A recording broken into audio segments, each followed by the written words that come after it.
The ultimate goal is a 30-day ceasefire, during which time we discuss a permanent ceasefire.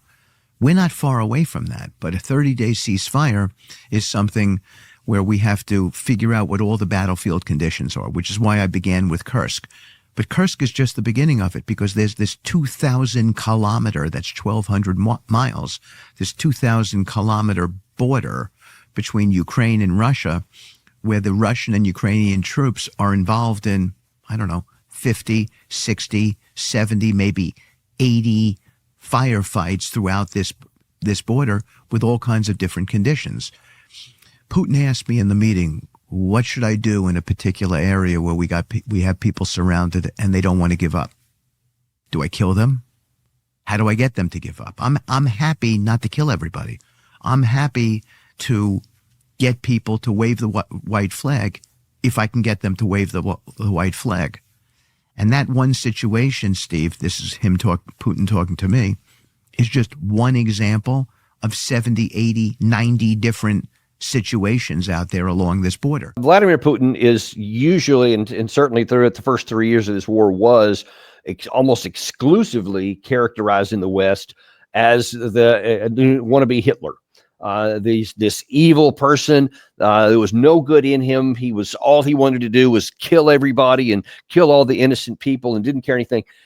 And yet here's Steve Witkoff telling you that actually he doesn't want to. He's actually asking, how do you propose, Trump, Steve Witkoff, that we solve this problem without killing all the Russians or the Ukrainian troops in the pockets where I have them in these numerous places? And he selected one. Who knows where it was?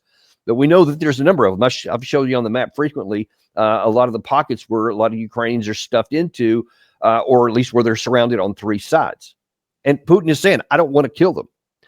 Now, despite what the characterization has been of Putin, by evidence on the ground, he has been very restrained. And I assure you, there are many voices inside Russia that are aggravated and angry at Putin for his restraint.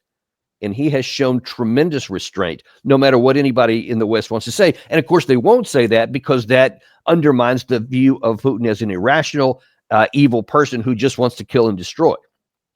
For example, there has hardly been any attacks inside Kyiv itself. And those that are typically on the outskirts of the city. They're on not even command and control issues, really.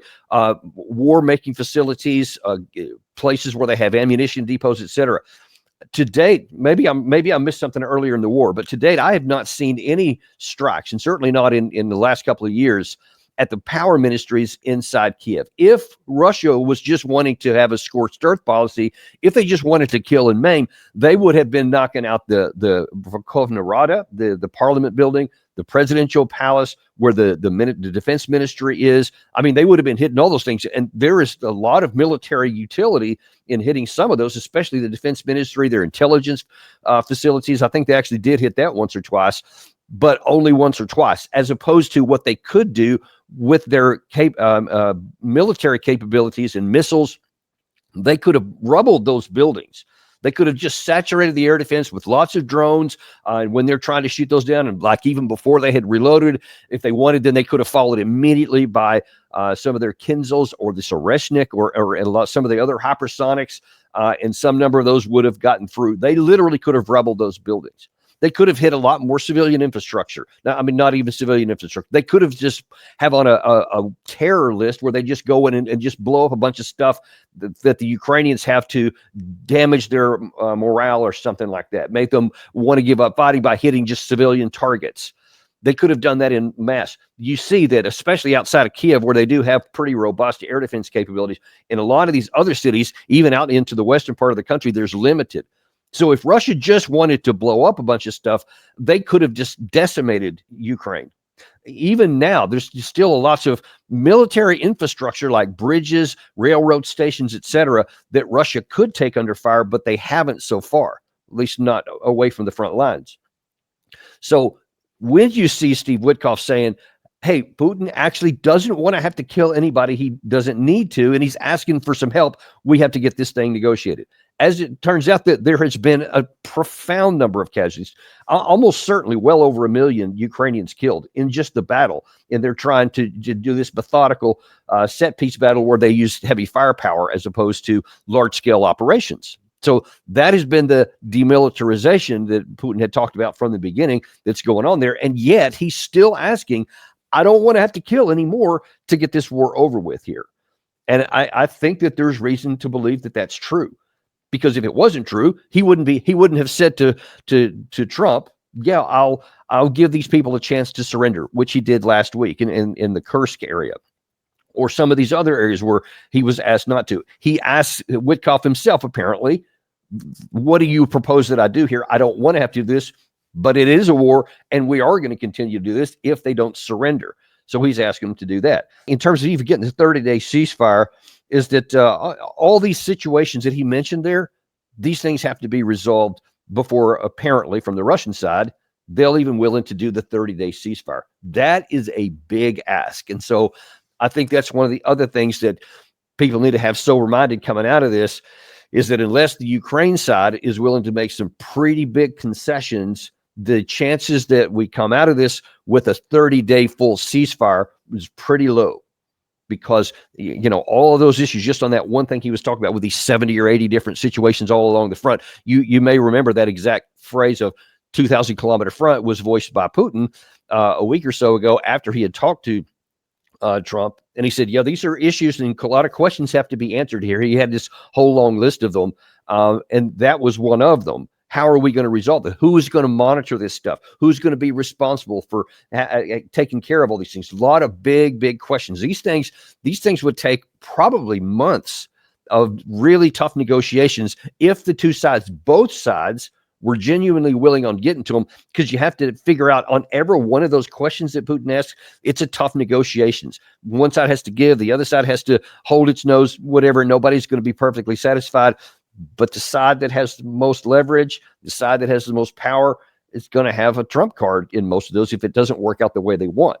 Because we can't lose sight of the fact that Russia, we're asking, even with these good relations, even with these kind words being spoken between Putin and Trump himself and with Witkoff here, that still Putin, just to be a nice guy, is not going to give something he doesn't have to on the battlefield where his country's interests are concerned and his soldiers are fighting a war. It would be unforgivable from the Russian side were he to do that. So he has good feelings towards Trump. I'm sure that that's true, but his heart is with his country first. And when it comes time to making concessions, he's not going to give away something for nothing. He's going to have to get something somewhere. So that is one of the first big tells that we need to be careful about having too big of expectations of what can come out of this meeting. The next one there is, so if all those are hard, just to get to a 30-day ceasefire, getting to an end-of-war resolution is going to be even harder because, as Steve Witkoff just said, the biggest issue is land. First of all, I think the largest issue in that conflict are these so-called four regions: Donbass, Yes. Crimea, the names Lugansk, and there's two others. They're Russian speaking. Yep. There have been referendums where the overwhelming majority of the people have indicated that they want to be under Russian rule. Yes. I think that's the key issue in the conflict. So that's the first thing. That when that gets settled, and we're having very, very positive conversations. And Russia controls that. In fact, some of those territories are now, from the Russian perspective, part of Russia. Correct. That's correct. But this has always been the issue, right? And it's sort of no one wants to talk about it. That's the elephant in the room. The elephant in the room is there are constitutional issues within Ukraine as to what they can concede to with regard to giving up territory. The Russians are de facto in control of these territories. Yes. The question is, will they be? Will the world acknowledge that those are Russian territories? Will it end up? Can Zelensky survive politically if he acknowledges this? This is the central issue in the conflict. And man, is he ever right there, because that is absolutely what the Zelensky government has been unwilling to do from the outset. You've seen him as recently as last week where he continues to say, we won't even talk about our sovereign territory. That's not even going to be on the table. We may have to temporarily cede them, but only with de facto situation, but we won't acknowledge it. And we want to have the intention that we're going to get those back later. And you can see that that is not something that the Russian side would ever agree to. And he's talking about what we refer to all here as the June 14 lines from last summer, where Putin said the minimum he would have accepted at that time was the 4 regions, which is Kherson, Luhansk, Zaporizhia, and the Kherson area. Then, of course, obviously Crimea is already off the table. That's not even up for discussion from as far as the Russians are concerned. So it's those 4 there. But this gets a lot more complicated on the Russian side of the equation. And I want to put up something here. One of our viewers just put this up here, and I think it's really illustrative because he says, how can Russia leave millions of Russians in Odessa, Dnipro, Kharkiv to live under a weak Ukraine state vulnerable to revenge attacks similar to what happened in Syria recently? And that is something that very few commentators, even even that are pro what the Trump is doing, recognize that for Putin to agree to that line, he's going to have something more than that. Because if he agrees only to that line, which have already been annexed, and according to the Russians, are Russian territory, they don't even consider them occupied territories, which is what the Ukraine side calls them. But there's also a lot. When you look at the demographics, there are large numbers of ethnic Russians on the other side of that line. And if the war were to end there, Russia would have to have some strong reason to believe that their rights could be protected. And I think one of the ways that they're looking to do, and that is one of 2 ways. They're either going to say you have to demilitarize and have no more than like an 85,000 member constabulary force, basically just something to patrol the interior of the country and some of the borders, but not enough to pose any threat militarily to Russia at all. Ergo, if they don't do what they say they're going to, and the Russian speakers are attacked or whatever, then obviously Russia can come in because they won't have the military power to prevent that. And that will be a de facto security guarantee for the other side. That's one way. And of course, and let me clarify or add rather, aside from the demilitarization, Russians will require a constitutional change of the nature that they were supposed to have gotten and the Ukraine side agreed to in Minsk in 2014 and 2015. And that Russia, again, required in the Istanbul agreements in April 2022. So that would still have to be done here. That's one way. If they did all of those things and there were protections and autonomy and everything else, self-defense capability for the Russian ethnic people on the Ukraine side of that line, that is apparently something that Russia would contemplate. If they don't get that, and those are 2 huge asks, which I think is why Witkoff said in that clip I just showed you there, he said it remains to be seen what the Ukraine side will and won't agree to, because those are massive asks right there so far. And if Russia doesn't get those, then the likelihood is that they're going to continue operating and fighting until they take those areas, and then almost certainly they would annex those as well. More on that in a second. But so that's the one issue there about the land, which he's right. That is definitely the central issue. One of the complicating issues he also alluded to in that was, could Zelensky agree to those 2, even if we're just talking about those 2 big issues I just mentioned about giving that territory and changing their constitution and demilitarizing, could he survive politically if he did that? If Zelensky said, it's coming up in Jeddah on Monday, he comes out and says, all right, you know what? If that's the price for stopping the war, if that's the price so Russia doesn't invade any further and don't take any more territory, okay, fine. We'll go ahead and agree to that. Would he then survive politically? Because we know for sure that there are many, many on the far right in Ukraine, strong nationalists who would be really, really angry. And it's a fair question to ask, not just would he politically survive, but would he physically survive? There's been reports from the outset of the war that a lot of these nationalist groups had told him privately that if he makes any of these concessions, like in Istanbul in 2022, that he wouldn't physically survive. I can't talk about the veracity of those, only that those reports keep coming up. But Witkoff's comment politically is definitely on the table. Now, one of the other big sticking points on the Russian side is, who would they sign a deal with? Because in the Russian viewpoint, Zelensky, because he went past his term of service, they didn't have elections. He says that they are no longer a legitimate person, and he cannot legally sign any kind of end of war negotiated settlement. And so they say there has to be new elections. And so far, the Zelensky side's kind of been mum on that, or they just don't talk about it, or they just say someday we'll have it, etc. So Tucker Carlson asked Steve Witkoff, what about Zelensky's election? Do you think there will be elections in Ukraine? Yes. You do? There will be. Yeah, they've agreed to it. Okay. There will be elections in Ukraine. And I agree with you. I think Zelensky is trying his best.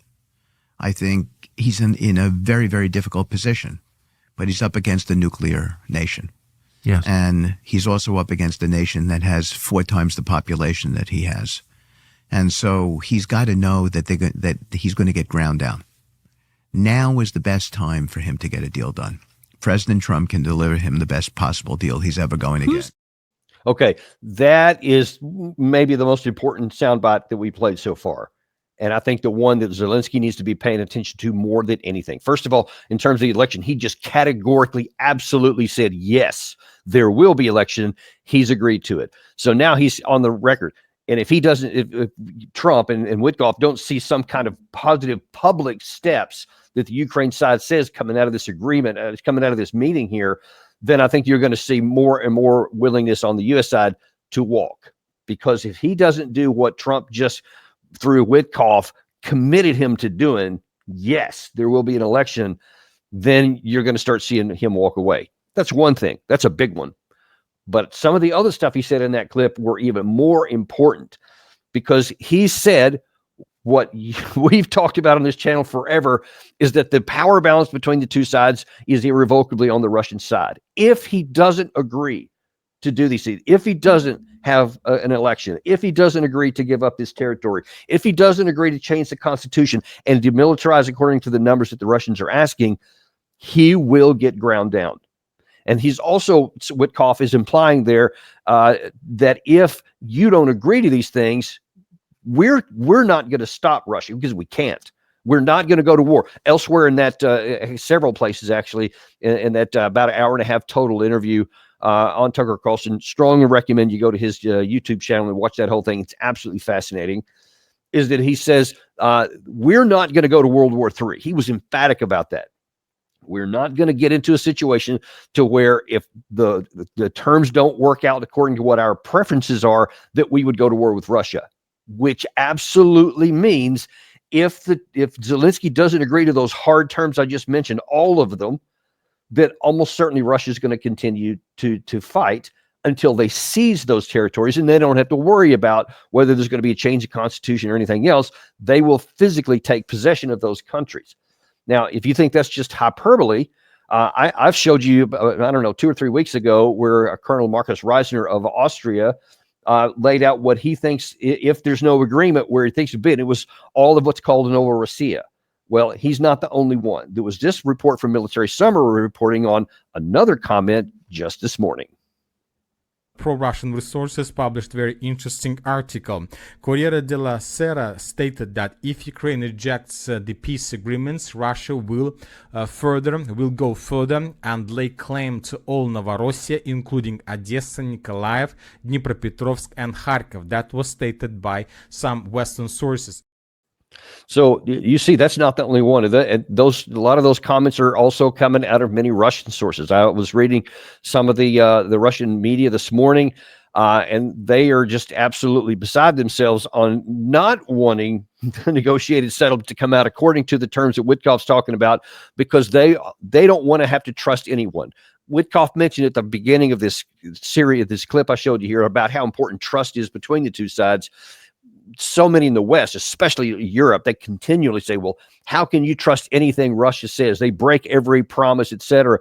Well, the Russian side has the exact same thing. Of course, in their view, they think it's the opposite, that how can we trust anything that anybody puts on a piece of paper when we know, like the Minsk agreements that were signed, they never intended them to be signed, the Istanbul agreements, which were being negotiated, they weren't really meaningful, and then they just ditched off of those. So they're saying, forget all of it, many in the Russian side. And it's not just the far right, not just the war hawks. It's more and more into the mainstream thinking. They're saying, don't trust anybody. just take it by force. So Putin's already under pressure for that as well. And like I said, he's been very restrained, but it's not clear how long that restraint is going to last.